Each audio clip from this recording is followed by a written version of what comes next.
सिद्ध सद्गुरु पादाब्ज जननी जनकस्तत ತದೋಪದೇಶಕರ್ತಾರಂ ನತ್ವಾ ಭಕ್ತಿ ಪುರಸ್ಸರಂ.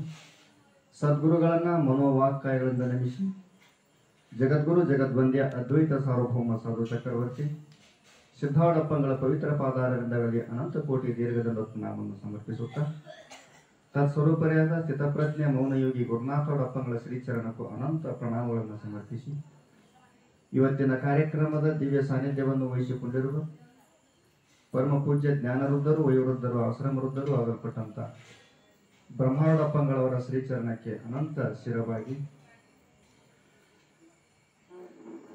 ವಿದ್ಯಾಮೂರ್ತಿಗಳು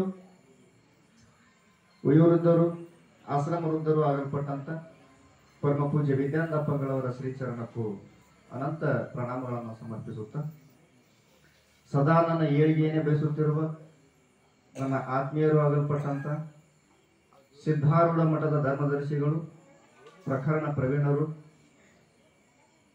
ಶಾಸ್ತ್ರವನ್ನ ನಿರರ್ಗಳವಾಗಿ ಅದನ್ನ ಉಪದೇಶಿಸುವಂತ ಸಾಮರ್ಥ್ಯವುಳ್ಳಂತ ಪೂಜ್ಯ ಶಾಮಾನಂದ ಪೂಜಾರಿಯವರ ಶ್ರೀಚರಣಕ್ಕೂ ವಂದನೆಗಳನ್ನು ಸಮರ್ಪಿಸಿ ವೇದಿಕೆಯ ಮೇಲೆ ಉಪಸ್ಥಿತರಿರುವ ಎಲ್ಲ ಪೂಜ್ಯರಿಗೂ ಹಾಗೂ ಮಾತೆಯರ ಶ್ರೀಚರಣಕ್ಕೂ ವಂದನೆಗಳನ್ನು ಸಮರ್ಪಿಸಿ ಕ್ಷಮಿಸಬೇಕು ಶ್ರೀಮಠದ ಪೂಜ್ಯ ಅಪ್ಪಂಗಳವರ ಶ್ರೀಚರಣಕ್ಕೂ ಅನಂತ ಪ್ರಣಾಮಗಳನ್ನು ಸಲ್ಲಿಸುತ್ತಾ ಗಂಧರ್ವ ವಿದ್ಯೆಯಲ್ಲಿ ಪ್ರವೀಣರಾದಂಥ ಸತ್ಯಪ್ಪ ಶರಣರನ್ನೇ ಮೊದಲು ಮಾಡಿಕೊಂಡು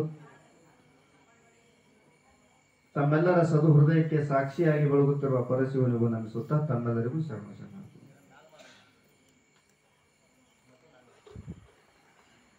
ಇವತ್ತಿನ ದಿವಸ ಶ್ರೀಮನ್ ನಿಜಗುಣ ಶಿವಿಗಳ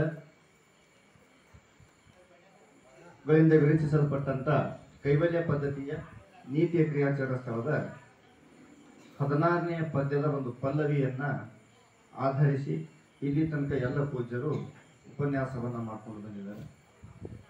ನಿಜಗುಣರ ತಾತ್ಪರ್ಯ ಇಷ್ಟ ರೀತಿ ಪ್ರಪಂಚದ ಕಡೆ ಇರತಕ್ಕಂಥ ಮುಖವನ್ನ ಪಾರ್ಮಾರ್ದ ಕಡೆ ಹೊಳಸೋದನ್ನೇ ನಿಜಗುಣರ ತಾತ್ಪರ್ಯ. ಇಲ್ಲಿ ನಿಜಗುಣರು ಏನ್ ಕೆಲಸ ಹೊಂದಿದ್ದಾರೆ ಅಂತ ಕೇಳಿದ್ರೆ ಮುಂದಾಲೋಚನೆ ಅನ್ನೋದು ಇರಬೇಕು. ಮುಂದಾಲೋಚನೆ ಅಂದ್ರೆ ಬಿಲ್ಡಿಂಗ್ ಕಟ್ಟೋಕ್ಕಿಂತ ಮೊದಲ ನಾವು ಎಸ್ಟಿಮೇಟ್ ಮಾಡ್ತೀವಿ. ಎಲ್ಲಿ ಬೆಡ್ರೂಮ್ ಇರಬೇಕು, ಎಲ್ಲಿ ಮಾಸ್ಟರ್ ಬೆಡ್ರೂಮ್ ಇರಬೇಕು, ಎಲ್ಲಿ ಕಿಚನ್ ಇರಬೇಕು, ಎಲ್ಲಿ ಟಾಯ್ಲೆಟ್ ಇರಬೇಕು, ಇದನ್ನೆಲ್ಲ ಯಾವ ರೀತಿ ನಾವು ಪ್ಲಾನ್ ಮಾಡಿಕೊಂಡು ಹೆಂಗ ಮನೆ ಕಟ್ತೀವಲ್ಲ ಹಂಗ ಮನುಷ್ಯನಾದಂಥವನಿಗೆ ಮುಂದಾಲೋಚನೆ ಇರಬೇಕು. ಮುಂದಾಲೋಚನೆ ಇರಬೇಕು ಅಂದ್ರೇನು, ಈ ಇಹಲೋಕದ ಮುಂದಾಲೋಚನೆ ಹೇಳಾಕತ್ತಿಲ್ಲ ಅವರು, ಪರಲೋಕಾದಿಗಳ ಮುಂದಾಲೋಚನೆ. ಯಾಕಂತ ಕೇಳಿದ್ರೆ ಈ ಪದ್ಯದೊಳಗೆ 3 ಪಲ್ಲವಿಗಳ ಈ ಪಲ್ಲವಿ ಒಳಗೆ 3 ನುಡಿಗಳು ಅದಾವ.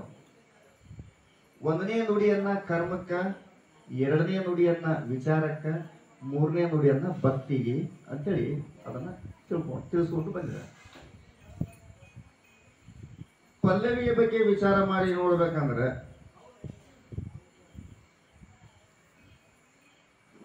ಜಾಣನು ಅಂದ್ರೆ ಈ ಮಾತನ್ನ ಶಂಕರರು ಬಹಳ ಸ್ಪಷ್ಟವಾಗಿ ಹೇಳ್ಕೊಂಡ್ ಬಂದಿದ್ದಾರೆ. ನ ಬ್ರಹ್ಮಚಾರಿ, ನ ಗೃಹಸ್ಥ, ನ ವಾನಪ್ರಸ್ಥ, ನ ಸನ್ಯಾಸಿ, ಚಿದಾನಂದ ರೂಪ ಶಿವೋಹಂ ಶಿವೋಹಂ. ಅವ್ರು ಸ್ವತಃ ತಾವು ಸನ್ಯಾಸಿ ಆದ್ರೂ ಕೂಡ ಅಲ್ಲ ಅಂತ ಹೇಳಿದ್ರು ಅವರು. ಹೀಗಾಗಿ ನಿಜಗುಣರು ಅದ ಮಾತನ್ನ ದೃಢೀಕರಿಸಾಕತ್ತಿದ್ದಾರೆ. ಇದಕ್ಕ ಆತ್ಮಜ್ಞಾನಕ್ಕ, ಮುಕ್ತಿಗೆ, ಮೋಕ್ಷವನ್ನ ಪಡ್ಕೊಳ್ಳೋದಕ್ಕ ವರ್ಣ ಆಶ್ರಮಗಳು ಯಾವುದೇ ಬಾಧಕ ಆಗೋದಿಲ್ಲ. ನಿಜಗುಣರು ಪರಮಾನುಭವದೊಳಗೆ ಹೇಳಿದ್ರು, ಮತಿಯುಂಟೆ ಜನರಿಗೆ ಅದ್ವೈತವನ್ನು ಅರಿಯಲಿಕ್ಕೆ ಸತಿ ನೀನೆ ಸುಕೃತಿ ಹೇಳುವುದನ್ನು ಕೇಳು. ಅಶುಚಿಯಲ್ಲಿ ಶುಚಿ ಬುದ್ಧಿ ಮಾಡಿ, ಅನಿತ್ಯದಲ್ಲಿ ನಿತ್ಯತ್ವ ಬುದ್ಧಿಯಿಂದ, ಅಸತ್ಯದಲ್ಲಿ ಸತ್ಯತ್ವ ಬುದ್ಧಿಯಿಂದ ಯಾರು ಪ್ರಪಂಚದಲ್ಲಿ ಪ್ರವೃತ್ತಿಯಾಗಿದ್ದಾರೆ ಅವರು ಬಹಳ ಮುಟ್ಟಾಳರು ಮತ್ತು ಮೂರ್ಖರು ಅಂತ ಹೇಳಾಗ್ತಾನೆ. ಯಾಕಂದ್ರೆ ಸಂಸಾರ ಮಾಡೋದು, ಪ್ರಪಂಚ ಮಾಡೋದು ಮನುಷ್ಯರಿಗಷ್ಟೇ ಸೀಮಿತ ಅಲ್ಲ, ಪಶು ಪಕ್ಷಿಗಳು ಕೂಡ ಮಾಡ್ತಾರೆ. ಮತ್ತು ಅವುಗಳಿಗೂ ನಿನಗೂ ಏನು ವ್ಯತ್ಯಾಸ?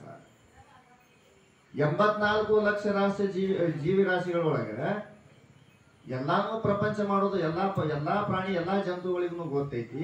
ಆದ್ರೆ ನೀನು ಅದೇ ಪ್ರಕಾರ ಮಾಡ್ಕೊಟ್ಟು ಹೋದ್ರ ನಿನಗೆ ಪಶು ವಿಶೇಷ ಅಂತ ಕರ್ಕೊಂಡು. ಅದಕ್ಕೆ ಪ್ರಪಂಚದಲ್ಲಿ ಇದ್ದುಕೊಂಡೇ ಪಾರಮಾರ್ಥ ಮಾಡಬೇಕು. ಕೆಲವ್ರು ಅಂತಿರ್ತಾರೆ ಊರಾಗ, ಯಾಕೋ ಹುಡುಗ ಭಾಳ ಮಠದ ಕಡೆ ಹೊಂಟೈತಿ ಮತ್ತು ಸಾಧು ಇದು ಹಾಕೈತೆ ಮಠಕ್ಕೆ ಹೊಂಟ್ರು ಒಂದು ಚಿಂತೆನೇ ಇವ್ರಿಗೆ ಹೋಗಬಾರ್ದು ಅಂತವ್ರು. ಯಾಕಪ್ಪ ಅಂದ್ರೆ ಅಧ್ಯಾತ್ಮ ಇರೋದು, ಶಾಸ್ತ್ರ ಇರೋದು, ಪ್ರವಚನ ಇರೋದು, ಭಜನೆ ಇರೋದು, ಅದನ್ನೆಲ್ಲ ಬಿಟ್ಟವರಿಗಪ್ಪ ನಮ್ಮಂಥವ್ರಿಗೆಲ್ಲ ಅಂತಿರ್ತಾರೆ.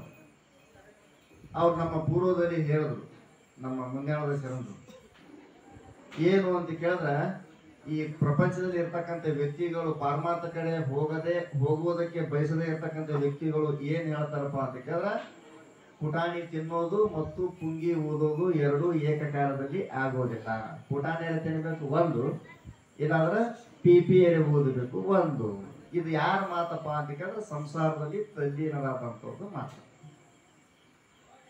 ಇನ್ನು ಪ್ರಪಂಚದಲ್ಲಿ ಇದ್ದುಕೊಂಡೇ ಪಾರಮಾರ್ಥ ಮಾಡೋರಿಗೂ ಒಂದು ಉದಾಹರಣೆ ಐತಿ. ಅವ್ರು ಹೇಳ್ತಾರ, ಪ್ರಪಂಚಿಕರು ಹೇಳ್ತಾರೆ, ಈ ಕಡೆ ಪಾರಮಾರ್ಥ ಕಡೆ ಬರದೇ ಇರತಕ್ಕಂಥ ವ್ಯಕ್ತಿಗಳು ಹೇಳ್ತಾರೆ ಪುಂಗಿ ಊದುದು ಪುಟಾಣಿ ಊದುದು ಏಕಕಾಲದಲ್ಲಿ ಆಗೋದಿಲ್ಲ ಅಂತೇಳಿ. ಆದ್ರೆ ಆಕೈತಿ. ಆಗಲೇ ಹೇಳಿದ್ರು ಏನು, ದೆಹಲಿ ದೀಪಕಿ ನ್ಯಾಯ, ಹೊರಸಿಲ ಮೇಲೆ ಇಟ್ಟಂತ ದೀಪದಂತೆ. ಅದು ಹೆಂಗ್ರಿ ಅಂತ ಕೇಳಿದ್ರೆ ನಿಮ್ಗೊಂದು ಉದಾಹರಣೆ ಐತಿ. ಪ್ರಪಂಚದಾಗ ಇದ್ದುಕೊಂಡೇ ಪಾರಮಾರ್ಥ ಮಾಡಕ್ಕೆ ಹೆಂಗ ಬರ್ತೈತ್ರಿ ಅಂತ ಕೇಳಿದ್ರೆ, ಹಿಂದಕ್ಕ ಬಾವಿಗಳು ಇರ್ತಿದ್ದು, ನೀರು ಇರ್ತಿತ್ತು, ಕರೆಂಟ್ ಇರ್ತಿರ್ಲಿಲ್ಲ, ಮೋಟರ್ ಇರ್ತಿರ್ಲಿಲ್ಲ. ಹೊಲಗಳಿಗೆ ನೀರನ್ನು ಹೈಸ್ಬೇಕಾಗ್ತಿತ್ತು. ಹಂಗೆ ಹೈಸ್ತಿದ್ದ ನೀರ ಮಟ್ಟಿ ಹೊಡಿಯೋದು ಅಂತ ಗೊತ್ತದ ನಿಮ್ಗೆ. ಹೊಲದಾಗ ಮಟ್ಟಿ ಹೊಡೆದು ನೀರು ಹಾಸ್ತಿದ್ರು. ಹೊಲದಾಗ ಮಟ್ಟಿ ಹೊಡೆದು ನೀರು ಹಾಸ್ತಿದ್ರು. ಒಬ್ಬ ರೈತ ಏನ್ ಮಾಡಾಕತ್ತಿದಪ್ಪ ಅಂದ್ರೆ, ಹೊಲದಾಗ ಮಟ್ಟಿ ಹೊಡಿಯೋದು ಅಂದ್ರೆ ಗೊತ್ತೈತಲ್ಲ, ಒಂದು ತೊಗರಿನ ಚೀಲ ಇರ್ತೈತಿ, ಎತ್ತುಗಳಿಗೆ ಅದನ್ನ ಕಟ್ಟಿರ್ತಾರ. ಎತ್ತುಗಳು ಹಿಂದಕ್ಕೆ ತಗೊಂಡಾಗ ಅದನ್ನ ನೀರು ತುಂಬ್ಕೋತೈತಿ, ಮತ್ತು ಮುಂದೆ ಹೊಡೆದಾಗ ಅದು ನೀರ ಮೇಲೆ ಬರ್ತಿರ್ತೈತಿ. ಈ ರೀತಿ ಮಟ್ಟಿ ಹೊಡೆದು ನೀರು ಹೈಸಾಕತ್ತಿದ್ದ. ಒಬ್ಬ ತಾರೀಕಾರ ಕುದುರೆ ಮೇಲೆ ಕುಂತುಕೊಂಡು ಈ ಊರಿಂದ ಆ ಊರಿಗೆ ಹೊಂಟಿದ್ದ. ಕುದುರೆಗೂ ಬಾಯಾರಿಕೆ ಆಗಿತ್ತು. ಆ ಕುದುರೆ ಮೇಲೆ ಇರ್ತಕ್ಕಂಥ ಅಶ್ವಾರೂಢ, ಕುದುರೆ ಮೇಲೆ ಕೂತಂತ ವ್ಯಕ್ತಿಗೂ ಬಾಯಾರಿಕೆ ಆಗಿತ್ತು. ನೀರಿನ ಒಂದು ಶೋಧನೆಗೋಸ್ಕರವಾಗಿ ಹೋಗ್ತಾ ಇದ್ದ. ಹೋಗುವಂತ ಸಮಯದೊಳಗೆ ರೈತ ಮಟ್ಟಿ ಹೊಡೆದು ಭೂಮಿಗೆ ನೀರು ಹೈಸಾಕತ್ತಿದ್ದ. ಎಷ್ಟು ಮಜೆ ಐತೆ ನೋಡ. ನೀರ್ ಹೈಸಾಕತ್ತಿದ್ದ. ಅವಂದ ಯಾರೋ ನೀರ್ ಹಾಸಾಕತ್ತಾರ, ಚಲೋ ಆತು, ಕುದುರೆಗೂ ನೀರು ಸಿಗುತ್ತು, ನನಗೂ ನೀರು ಸಿಗುತ್ತು ಅಂತ ತಿಳ್ಕೊಂಡು ಮೊದಲ ಕುದುರೆ ಇಳಿದು ತಾನು ನೀರು ಕೊಡ್ದ.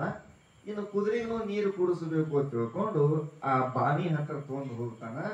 ಆ ಕುದುರೆ ಹೆದರಿ ಓಡಿ ಬರಾಕತ್ತು. ವಾಪಸ್ ನೀರು ಕುಡಿಲಿಲ್ಲ, ಅದು ನೀರು ಕುಡಿಯೋದು ಬಿಟ್ಟು ಹೆದರಿ ಓಡಿ ಬರಾಕತ್ತು. ಯಾಕ ಅಂತ ಕೇಳಿದ್ರೆ, ಇವ ಮಟ್ಟಿ ಹೊಡಿಯುವಂತ ಸಮಯದ ಒಳಗ ಅಲ್ಲಿ ಗಡಗಡಿ ಅಂತ ಕಟ್ಟಿರ್ತಾನೆ. ಹಗ್ಗ ಜಗ್ಗಾಕ ತಿರುಗಿ ಬರ್ತಿರ್ತದ ಗಡಗಡಿ. ಆ ಗಡಗಡಿ ಚುಯಿ ಚುಯಿ ಚುಯಿ ಚುಯಿ ಅಂತ ಸಪ್ಲ ಮಾಡಕತ್ತಿತ್ತು ಜಗ್ಗುವಂತ ಸಮಯದೊಳಗೆ. ಆ ಸಪ್ಪಳಕ್ಕ ಕುದುರೆ ಹೆದರಿ ನೀರು ಕುಡಿಯೋದು ಬಿಟ್ಟು ಓಡಿ ಹೊಂಟಿತ್ತು. ಇವ ಎಳ್ಕೊಂತಾರವ, ಕುದುರೆ ಬಿಡಿಸ್ಕೊಂಡು ಮಾತು ಓಡಿ ಹೋಗುದು. ಇವ ಎಳ್ಕೊಂತಾರವ, ಕುದುರೆ ಬಿಡಿಸ್ಕೊಂಡು ಮಾತು ಓಡಿ ಹೊಡುದು. ಹಿಂಗಾದ ಬಳಕ ಏನ್ ಮಾಡ್ದ, ಕುದುರೆ ಅಂತಾನ, ಏಪ ನೀ ಒಂದಿಟ್ಟು ಮಟ್ಟಿ ಹೊಡೆದು ನಿಲ್ಲಿಸೋ ಹುಡುಗ, ನನ್ನ ಕುದುರೆ ನೀರು ಕುಡಿತೈತಿ.